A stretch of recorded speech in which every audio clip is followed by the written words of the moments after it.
Good morning, it's Lena Marie with Real Estate Reality, and I have a really fun guest today. Nicole Martinez with RWM is a fantastic lender throughout the Central Valley, and she is going to, I'm going to pick her brain today about our mortgage rates, all things mortgage today. So let's start with you. How long have you been in the industry, and why do you love doing mortgages? Oh my gosh. Okay, so I have been in the industry for 30 years. Started as a loan processor. I was a loan officer assistant, and then eventually made my way into underwriting as an underwriter for the most recent 12 years. And in the past 2.5 years, on the originating sales side, which I absolutely love. I love assisting buyers. It's my passion to learn about their home buying goals and make sure that they achieve them.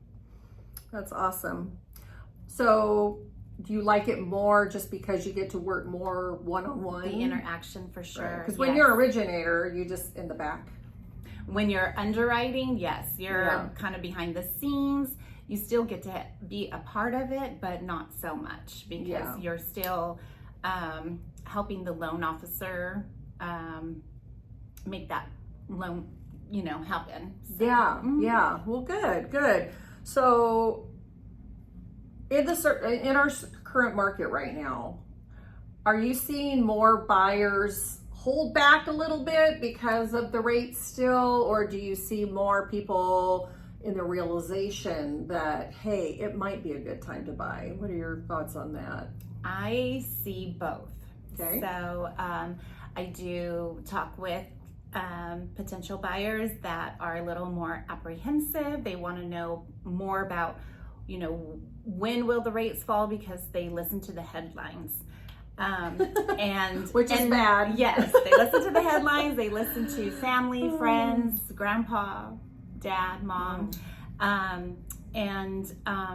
Actually, they're stuck in the mindset that rates are high when they're not, because we are pretty much in the norm of where we have always been and where we should be. But when you compare it to 2.5 years ago during COVID, the 2.5% to 3%, that was not normal. Yeah. Right. So they're waiting for that to happen again, which is very unlikely. Yeah. It'll be years, probably. It will be years until that happens again. Yes. So I always tell my buyers, if you have a need to buy a house, buy a house. Buy a house if you can afford the payment, which is why it's so important to talk with the lender to really gauge where you're at financially. What is your current situation? What are your short-term goals, and what are your long-term goals? What do they say? Marry the home and date the rate. Date the rate. I feel. And no, just with the trends, we're definitely in more of a buyer's market now. So do you encourage your buyers to exactly that? You're just kind of dating the rate. You don't want to spend too much for that house. Absolutely. Right? So when the rates go down now, everybody's rushing. Yes, that is exactly the case. So what I have seen too a lot recently is with homes, with it being a buyer's market, meaning homes have been on the market for a little bit longer. You have a little bit more negotiating power as a buyer. Closing sellers costs are providing concessions, which are credits towards closing costs. We are using those seller credits to help buy down the rate. So you're seeing your rate more along the line in the mid to high fives, as opposed to mid to high sixes, mid sixes to high sixes. Which is, it's really helpful. It helps them save a couple $100 a month in their mortgage payment, and they don't. So you can put it towards insurance. Yes, you can put it towards insurance. You can taxes. Put that money aside for a rainy day. Right. Okay, so what do you think? Are there any special programs going on right now for first-time home buyers, or are they kind of on the low right now, or? When do those happen? Do they just happen every once in a while? So if you're a first-time home buyer, you should always qualify for minimum down. Minimum down meaning conventional 3% and FHA 3.5%. So of course there's variations, there's guidelines we have to follow, right? And but if you are not, if you don't have 20% down, you don't have the additional money for closing costs, there are down payment assistance programs. But is it at a higher rate? If you get money for that, I'm assuming the rate, you're going to pay for it in a rate? Is that It's correct? actually a pretty competitive rate. However, some of the programs, if it's not a true grant, then some of the programs do have what's called a silent second that will go behind your first mortgage, and eventually you do have to pay that back. But that's why it's good to talk to a lender and find out what your options are and how each of those programs work. Right. So it might be at an advantage up front, but I mean, nothing's for free, right? Nothing's for free. Sometimes even the grant programs will, there are grant programs where you qualify for whatever the market rate is, and then you can receive the grant funds towards down payment and closing costs. And there's really hardly any penalties other than you have to meet the income limits. And sometimes those income limits can be fairly low. So, so we do have to pay attention to, like I said, what the requirements are of those programs. And I'm assuming you probably have to stay in your home so many years. So many years. Like you can't every buy program it and then leave in 6 months. Yeah, every program has different requirements. And who has the better rates? Is it VA, FHA? FHA and VA pretty much align. And they are a little lower than your normal conventional Fannie Freddie rates.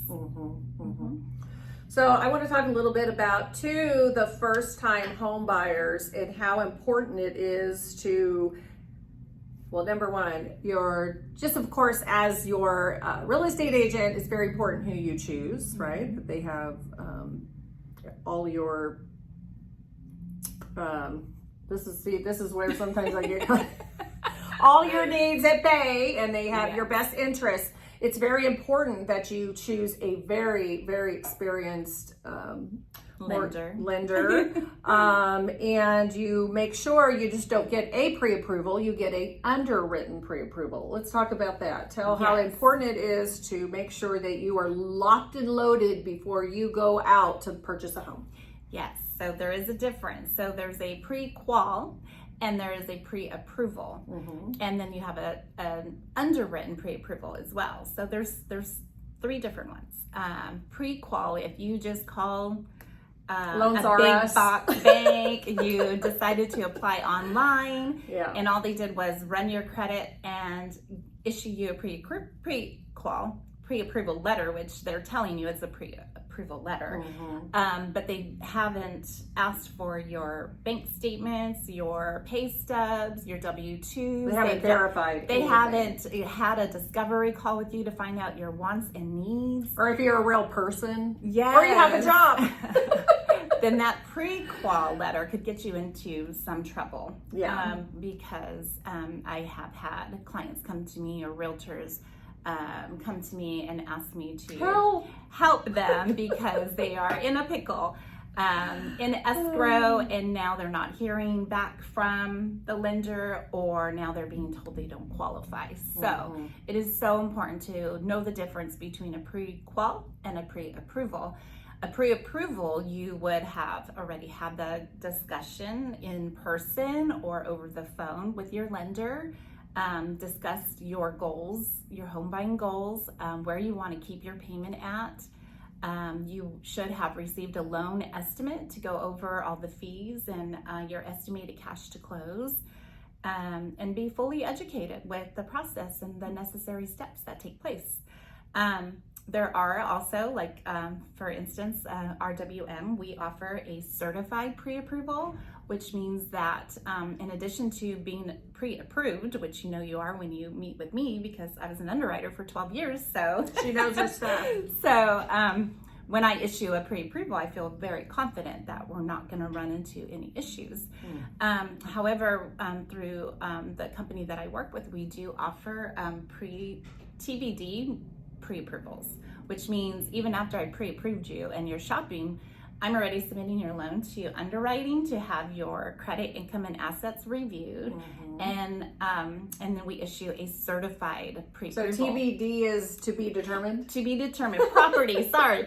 So TBD meaning you have no property in place, you have not made an offer, and you are not in contract. So that property is to be determined. But you are reviewed in underwriting, and that loan will go back to the same underwriter once we have a property.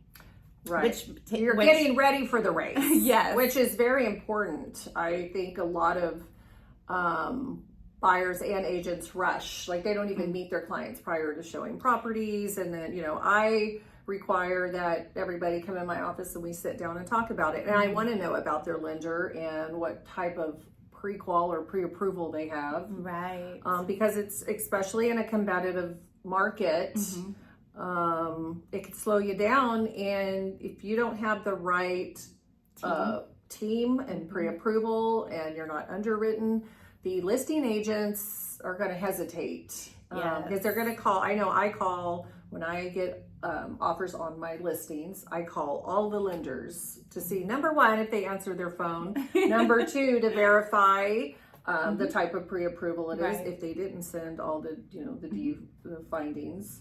And if you work with me, I'm calling the listing agent when I know that my buyer's agent is already sending off the offer letter to introduce myself and answer any questions that they have. Yes. Because we're here to work as a team and to strategize with one another and make it happen for this buyer. I've worked with some amazing listing agents on the other end too, where they love that. They love the communication, they love the follow-up, and the fact that we can all put our heads together and make it work. So that's right. Because there's a lot of working parts to it. There is. So buyers, that's what you need. You need to make sure you are extremely dialed in. And so let's talk to the sellers right now. The sellers who are locked into 3% or 4% mortgages, but they want to move. And I mean, in our current market right now, it's ever changing right now. It seems like, I'm assuming you have homeowners that contact you and say, hey, we really want to move, but we really don't want to touch our rate. We don't want to touch that rate. We don't want a higher rate. So what do you say to them? Well, it's important. We got to look at the whole picture. So let's see where you're at. How much do you owe? What is this property now worth? Equity. Are we looking at selling the property and leveraging the full equity you have in that property once the property is sold? So we look at, okay, you would take the net proceeds and what you would apply towards the next purchase, where you want to keep your payment and what your payment would be. Then you know what kind of home you can move up to, right? Or downsize. Some people want to downsize and not have a mortgage payment at all. You can move up, you can move down, move out. And then there's some that want to continue investing in real estate, keep that home as a rental property, investment property, rent it out, but they may need to leverage the equity that they have in that property. So we would look at taking a home equity line of credit out, what that property would go for in rents in the neighborhood, and do the math for them, just create that financial picture for them so they know. So even though rates may be a little bit higher than where their rate is currently, we probably wouldn't touch the existing rate. We would look at, like I said, an equity line of credit to pull out, apply it towards the down payment on the next home, which is probably going to be a pretty significant amount, right? Compared to a first-time home buyer who's putting just the minimum down. Yeah, the good news is our sellers have the equity. The equity is still there, And instead of using all of that money towards down payment and closing, we could take a part of that and look at buying down the rate permanently. So that's a whole nother topic. There's permanent rate buy downs and there's temporary rate buy downs that are still a thing. So last question, and I think it's a question that everybody wants to know, whether you're a homeowner or a first-time home buyer. So are rates going to go up more, or are they going to trickle down eventually, maybe slow drip? What do you think? Let me get my crystal ball.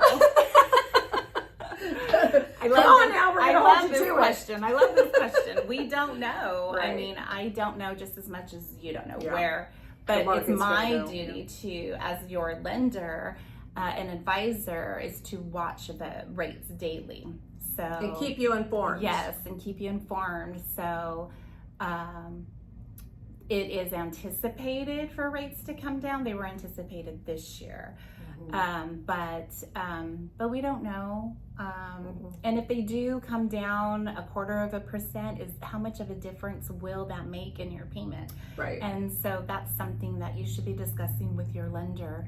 And knowing that right now is a buyer's market for you to take advantage of some seller credit if at all possible, but that is why it's so important to have a good team working for you to negotiate that seller credit, and we can use that to buy down the rate to get you down to maybe 0.5% or 1% less than where you would be. Right.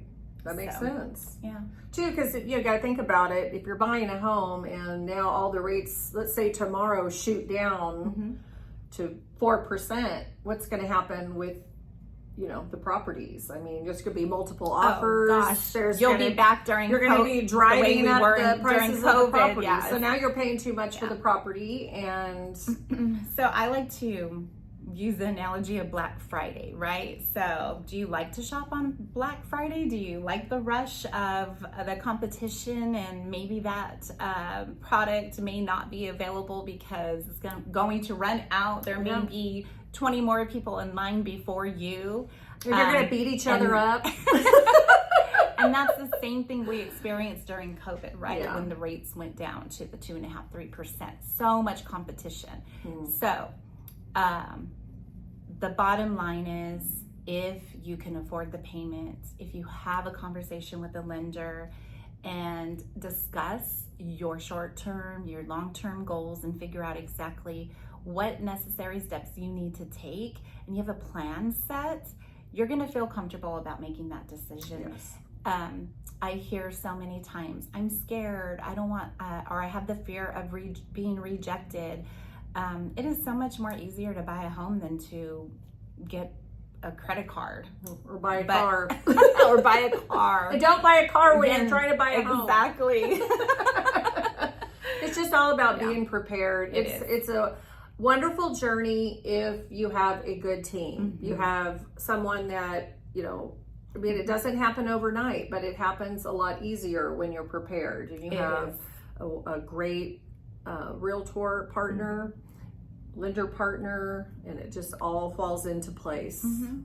So if you're thinking about buying in 3 months, even 12 months out, even 2 years out, it's a good idea just to contact a lender. And if you don't feel comfortable with that lender's response, or if they're not asking enough questions, then I would suggest, talk to Interview two or three. I always yes. say that about real estate agents as well. It's like, interview a couple. I'll give you a list of questions. I actually have a list of questions somewhere that you ask your realtor. Ask them all these questions. Same with your lender. How long have they been doing it? I mean, ask the hard questions. It's better to know up front than later when you've lost out on 3 homes because you found out that you don't have the correct pre-approval. Right.